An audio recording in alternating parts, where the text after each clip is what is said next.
Hello, welcome to the Quakes Motel. My name's Conan. In today's video, we're going to be looking at AirFlavor Pro. Now, I started a video that went in depth, deep dive into every single function on AirFlavor Pro.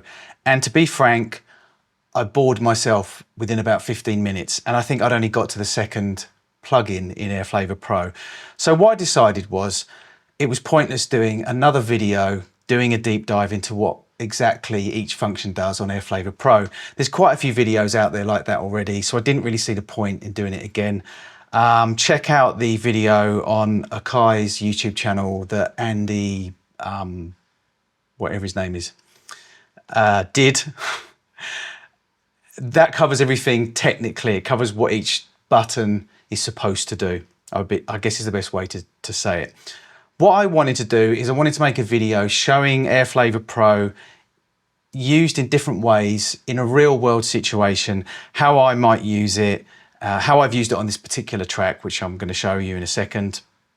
I just thought that would be a lot more useful than another video with an in-depth dive into what each function does in AirFlavor Pro. Anyway, that's what I've decided to do. So that's what I'm going to do today. Let's jump in.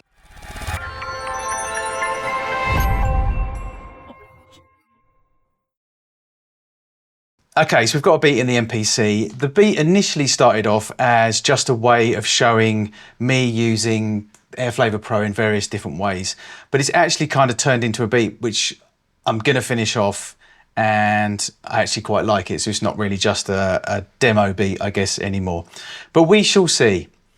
However, what I've done in the beat is I've used AirFlavor Pro a couple of times, and I've used it in different ways, and I'm going to explain that, but I'm also going to kind of go into some of the functions in AirFlavor Pro which might help you out if you perhaps didn't understand. So I'm just going to quickly play the beat. It's just at the moment it's at a 4-bar loop.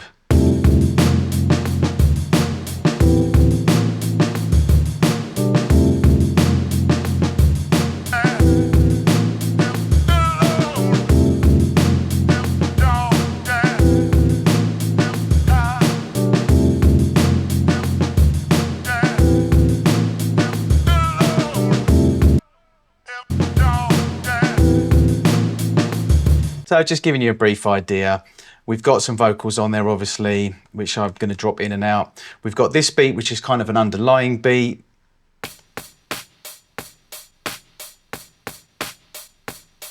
Which I've made up with one of my kits. We then have the main kind of beat in it.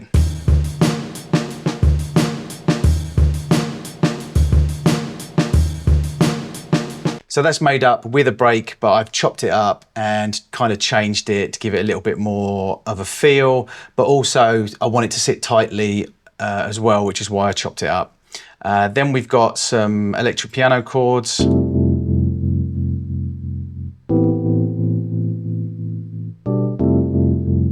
Very, very simple.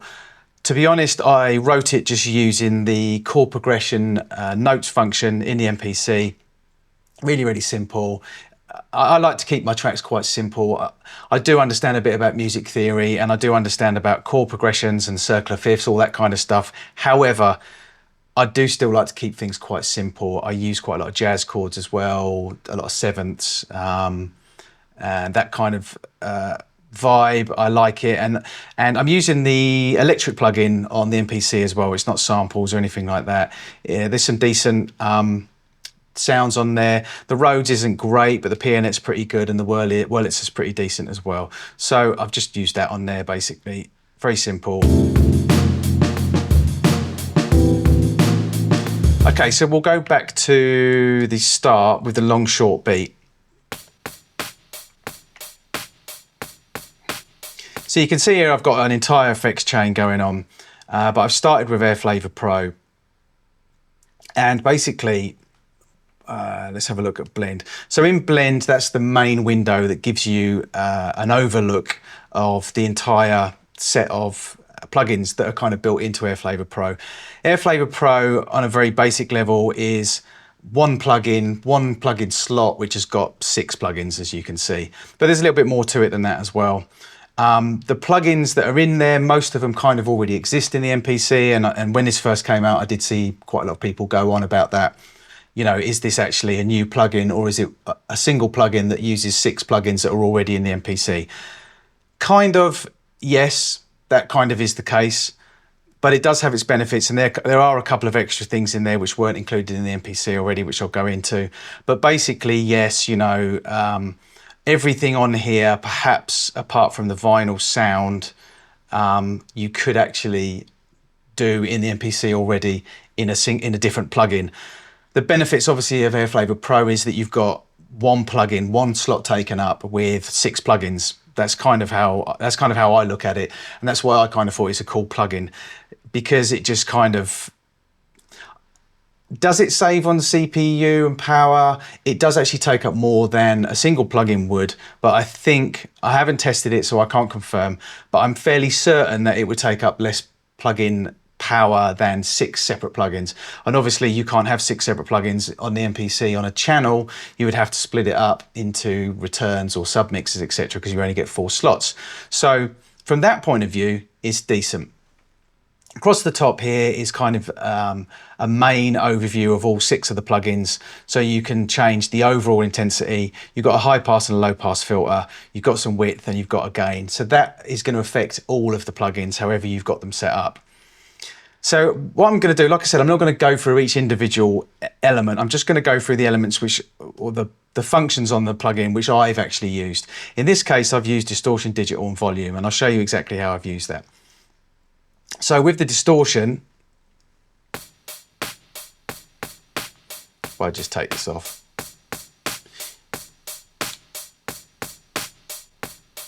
So it's very, very subtle, as you can hear, but it is there. What effectively I'm doing with the distortion is I'm emulating, let's say some transformers or whatever. I mean, I've actually got model transformer here. You can change it, but I tend to use the transformer because it's very, very subtle. It's kind of a flavor box. But what I'm emulating is a little bit of grit and a little bit of oldness, a little bit of difference, a little bit of fluctuation, if you like, a little bit of inaccuracy, some imperfections, and various other words. I've got it pushed up quite far, and the vary, as far as I can work out, vary kind of means it adds a little bit of randomness into it. I'm not exactly sure under the hood what it's doing, but on some of the other plugins you can hear it a lot more in terms of like maybe the, let's just come out a second. The pitch one, for instance. With the pitch one, the higher you push the vary, the more variation you get.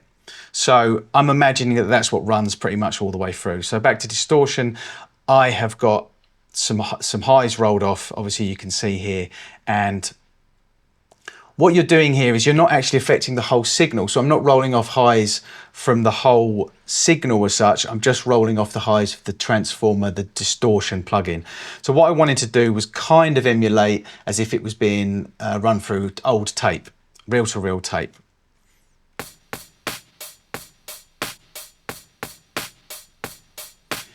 With the digital, I wanted to kind of emulate a little bit of grit again, bit of the kind of SP1200 MPC 60 kind of sound. Just wanted it to sound a little less clean. And that's why it's called AirFlavor Pro. What it does is it adds some flavor. It's not a miracle working plugin. And I think if you use it subtly, it can add some really nice subtle flavor. But of course you can also completely destroy, you know, a signal as well by adding loads of distortion, etc. But like I said, this video is about me showing you me using in real world situations. So let's come back out again, and I've used a bit of the volume as well. Here again, I wanted to emulate a little bit of tape, and this is kind of, as far as I can work out, this is kind of what the volume section does. It emulates as if you're running something through tape, a cassette or some reel-to-reel. You can add in a little bit of drift. It's modulation basically. You can add in a bit of wow and flutter, and you can add some dropouts in there, which is what I've done. So I've just really kind of, it is very, very subtle, like I said, but it's adding kind of just some imperfections and some variations in the actual sound. Maybe if I push the drop ups up as well. Drop outs, sorry.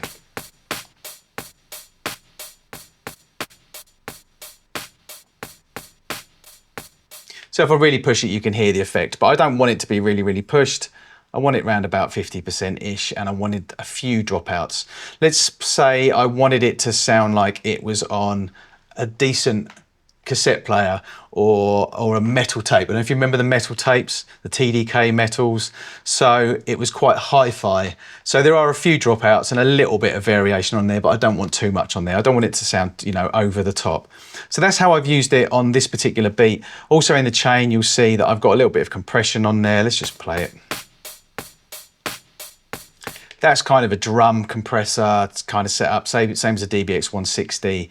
And I just wanted to crush it a little bit and just get it sounding a little bit punchier.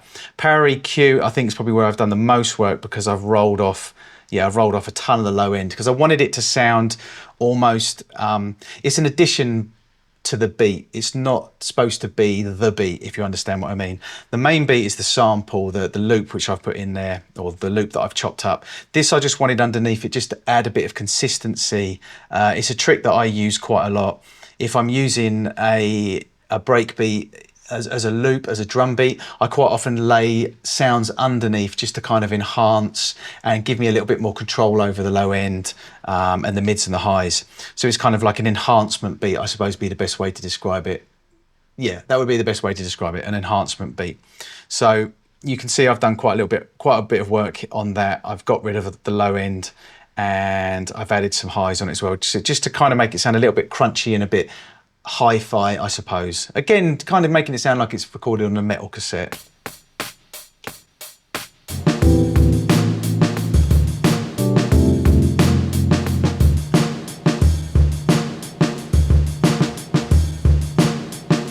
So moving on to how I've used it on the actual breakbeat. Again, I've used distortion and I've added a little bit of vinyl variation to it. I wanted it to sound more vinyl-y. More vinyl-y. Is vinyl-y a word? I don't know. Let's say it is a word. Make it sound more vinyl-y and add some variation in there, perhaps a little bit of wow and flutter, some variation in the tone of it, which I've got here with the high and low pass filters. But again, very, very subtle. The most where you'll notice it is the roll off on the highs.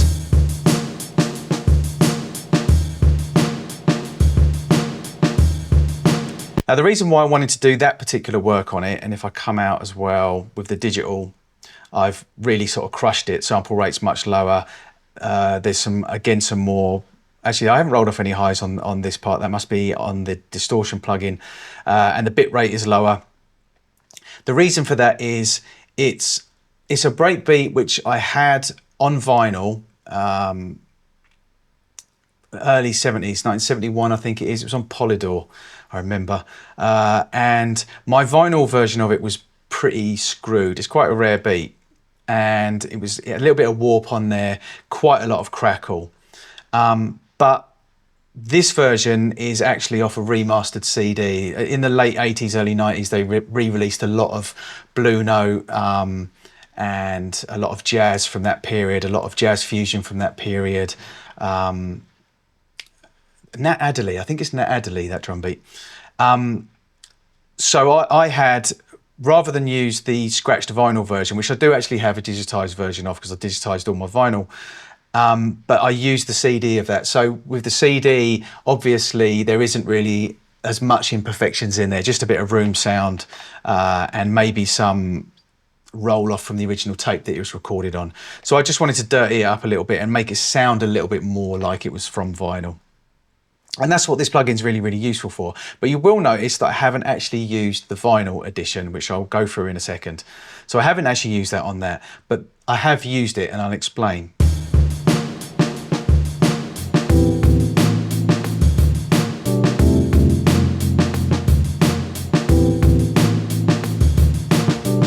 So moving on to the electric piano chords.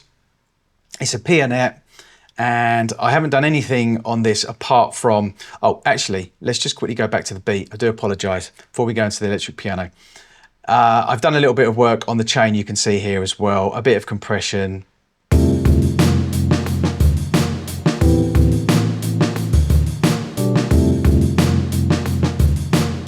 tiny bit of EQ, tiny bit of compression, and then the MPC 60 on the end to give it that nice weight that the MPC 60 adds to it. As I've said a million times before, it doesn't sound like an MPC 60, but it does add a really, really nice bit of warmth and a bit of low end to the sample, which is why I use it quite a lot. And I know that's why a lot of other people use it, but let's not fool ourselves. It's not an MPC 60. We know that. We don't have to talk about it. Not open for discussion. So jumping back into the electric piano, sorry.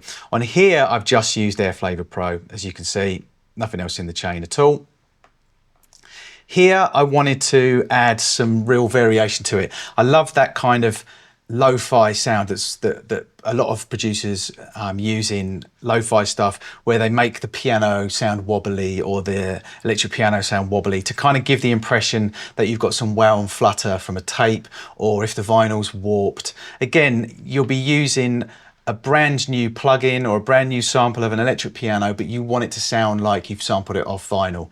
So, or it's sampled off an old tape machine. So this is where I've used the pitch, you can see here.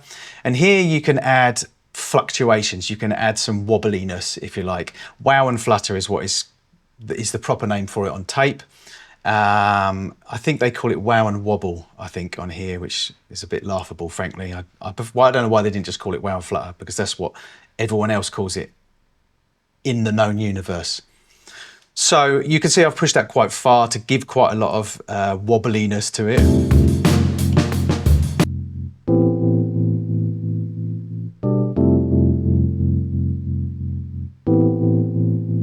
So it's got vibrato on it already. It's called Peernet Vibe. So the tremolo on it is already in the piano. What you need to listen to is the pitch. So instead of the chord just going do, it's going do, you know, like it's wobbling. That was over the top, obviously. And I don't have the best singing voice in the world either. But what I'm doing is I'm introducing fluctuations in the pitch, which is something that you got on tape machines. Could be due to it not being calibrated properly, could be due to the motors getting old, could be due to dirt on the heads, could be due to the tape being slightly stretched in certain places and not in other places. There was a world of pain involved in working with tape machines back in the day.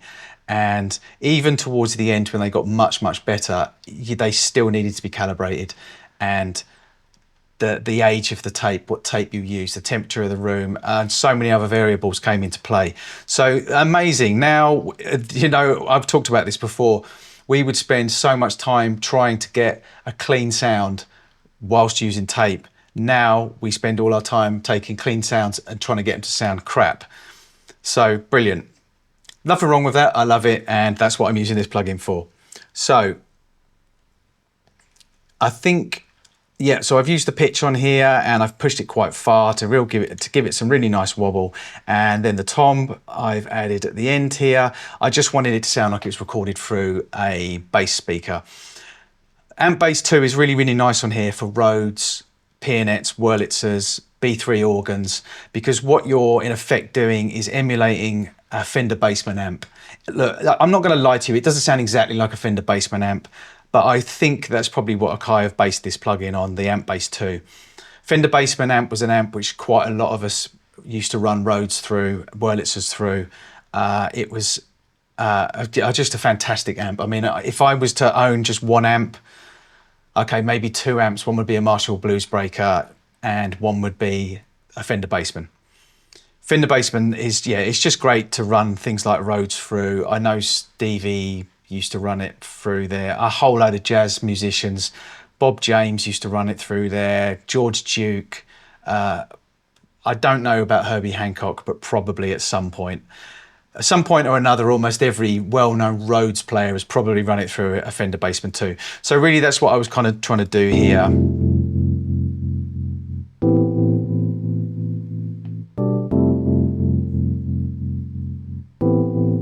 So you can hear it sounds quite clean. You've got the tremolo going on, but by adding the Air Flavor Pro, I add some fluctuations, some imperfections, and I've kind of got that amp, that Fender Bassman amp type thing going on. So I'll just play it without and then in bypass.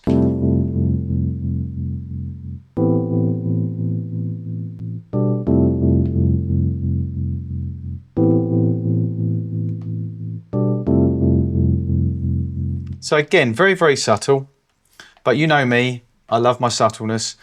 Let's come out and we'll now go onto the vocals.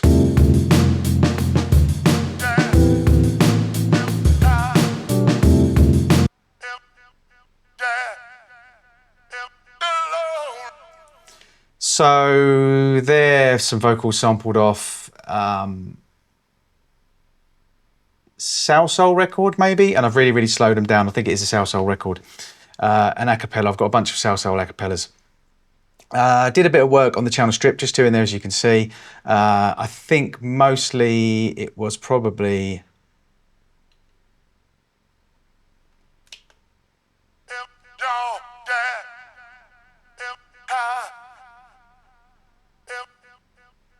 Yeah, most of it was to cut out quite a lot of mud, you can see. What I wanted to do is I wanted to emulate that kind of sound as if it's going through a telephone or a really low quality speaker with just no low end in it whatsoever. So obviously I've rolled the low end off, but I think most of the work in terms of making it sound like a phone is done in Airflavor Pro. So let's go into here. Yeah, so I've added a bit of distortion, again using the transformer and doing some tape roll off basically.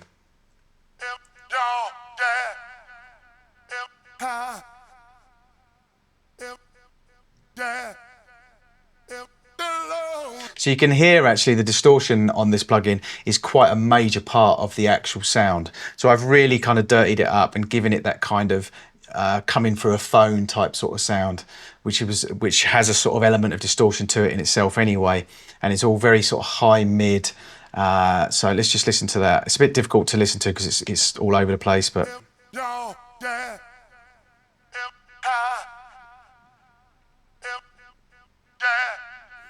the main part of it is in the timbre. That's where I'm really getting that coming through a headphones type sort of thing, coming through a phone rather. So there's a bunch of different profiles on here which you can switch between. There's the Fender Bassman obviously, or the Amp Bass 2 or whatever. And there's a bunch of more creative effects that you can use to get that kind of distorted voice, distorted vocal sound. You know, like it's coming through a megaphone or if it's coming through some crap speakers.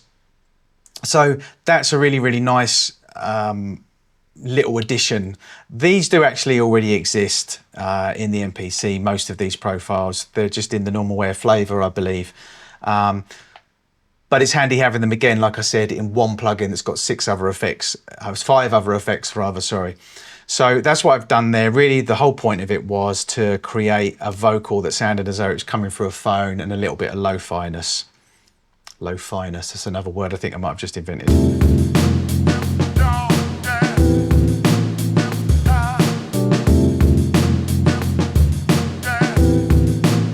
Just quickly, on the main outputs, I've done a little bit of EQ work. Just boosted the low end a little bit and boosted the highs a little bit, tiny little bit of clarity. Air tube drive, quite a bit of saturation, more than I normally would on a track, but I wanted it to sound quite earthy and quite organic.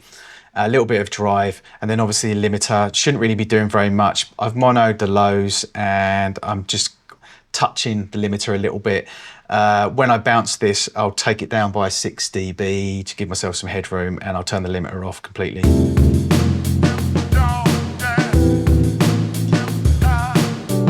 So let's come back out again. Now, this is where okay, so that's me explaining how I've used Airflavor Pro on individual channels, how I have used individual elements from Airflavor Pro in a real world situation. I would say, you know, generally as a rule, if you watch my videos, you'll know that as I'm predominantly a mixing and mastering engineer, I do take a lot of care and time over how my stuff sounds in the MPC. I know not everyone does that. A lot of people will bounce it out, and there's nothing, you know, there's no right or wrong here, but I personally do quite a lot of mixing work when I'm working with the MPC in the MPC.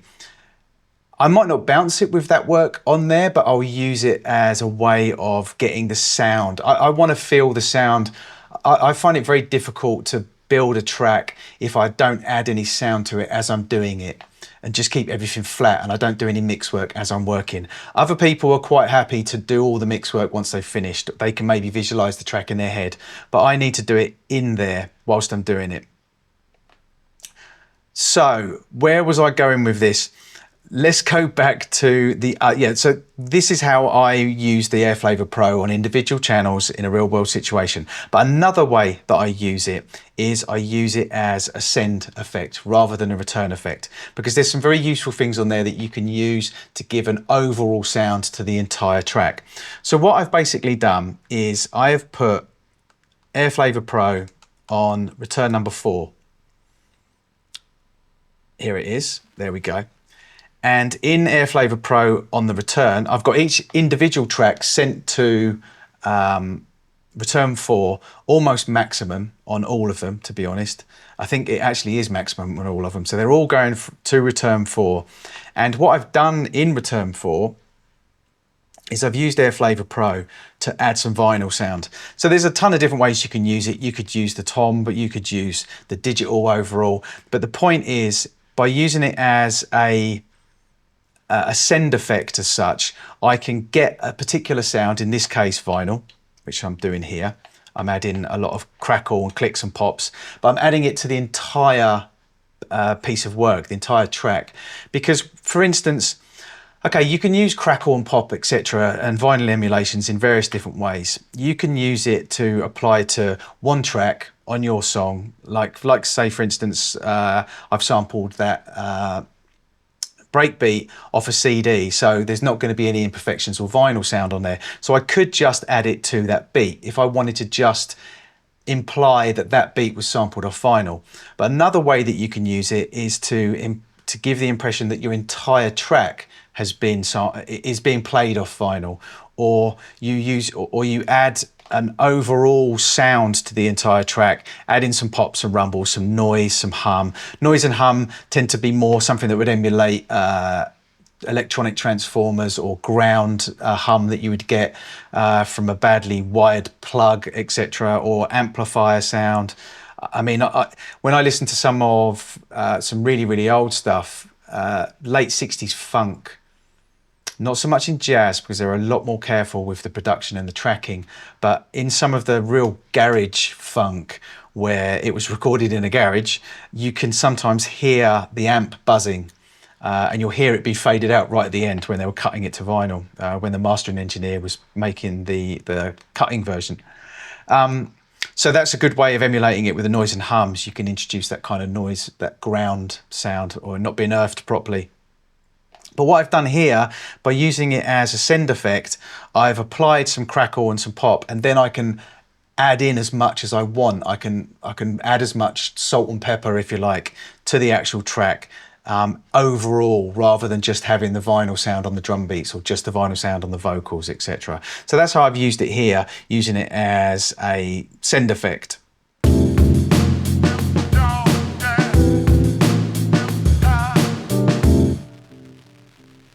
It's very subtle, but you can hear the vinyl bit at the end, because what it does is it plays the vinyl for a little bit, which is really cool actually, because it does give the impression that you have that the track is being listened to directly off some ropey old vinyl.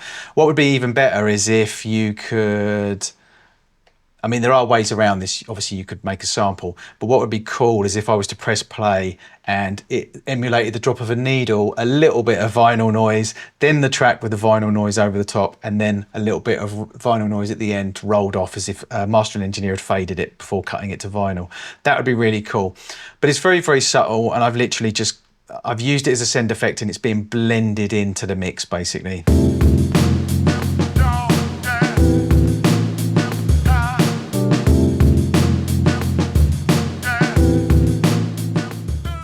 So there you have it, Airflavor Pro. I'm hoping that this video will be more useful perhaps in a creative situation, because I've shown how to use Airflavor Pro in real world situations and mixing in the MPC, rather than this is what this button does, this is what this slider does. That's been done a ton of times. Like I said, there are a load of videos out there like that. So if you want that kind of video, I would definitely first check out Akai's actual video on it, because that's quite in depth. And it explains most of what you can do with it. There are a few things there's a few loose ends in that video, I just want to say. I don't know whether that's because the person who made the video didn't really know exactly what they did and they just missed it out. Anyway, that aside, if you want in-depth technical video, then yeah, this video is not that kind of video. So I'm hoping that, but I am hoping that this video is more useful to you in a real world situation where you're kind of thinking, you know, oh, I want to add a little bit of flavor in there, a little bit of distortion, a little bit of wow and flutter. You know, overall, AirFlavor Pro is a really, really cool paid for plugin. And I do think it's worth the money if you can get it on sale, which I did. You can emulate Akai's not going to like this. You can emulate everything in AirFlavor Pro in your MPC. You can absolutely do it. It takes a little bit of work, especially with the modulation stuff, the wow and flutter, but it is possible to do it. And you can do it in Program Edit. Maybe that's another video. And obviously the tomb, the vinyl, I don't think there's a plugin that actually emulates that in the MPC. There could be, I've missed it maybe, but obviously a way that most of us have been, who make lo-fi, have been emulating that for years, is we'll have a sample of vinyl, like 20 seconds, and we'll just loop it. And there's also plugins out there that do actually generate pretty decent vinyl sound and vinyl and ground hum and earth, you know, and all that kind of stuff. So, but all the other plugins on there, the digital, the distortion, you know, the transformer, all those kind of things, you can emulate that in the MPC without buying that plugin. It is doable, 100%. And something else I will say actually about the digital, I didn't touch on this in the video, is that in the demonstration part of the video, is that I don't really actually rate the digital part of the plugin. If I want to get that kind of SP1200 or EMU emulator 8-bit sound, or the SP1200 12-bit sound, or the MPC 60 12-bit sound, I tend to use the drum effects, the decimator I think it's called, or the bit I think it might be called in there, or I use, there's another plugin, the name escapes me, Air Lo-Fi I think maybe it's called.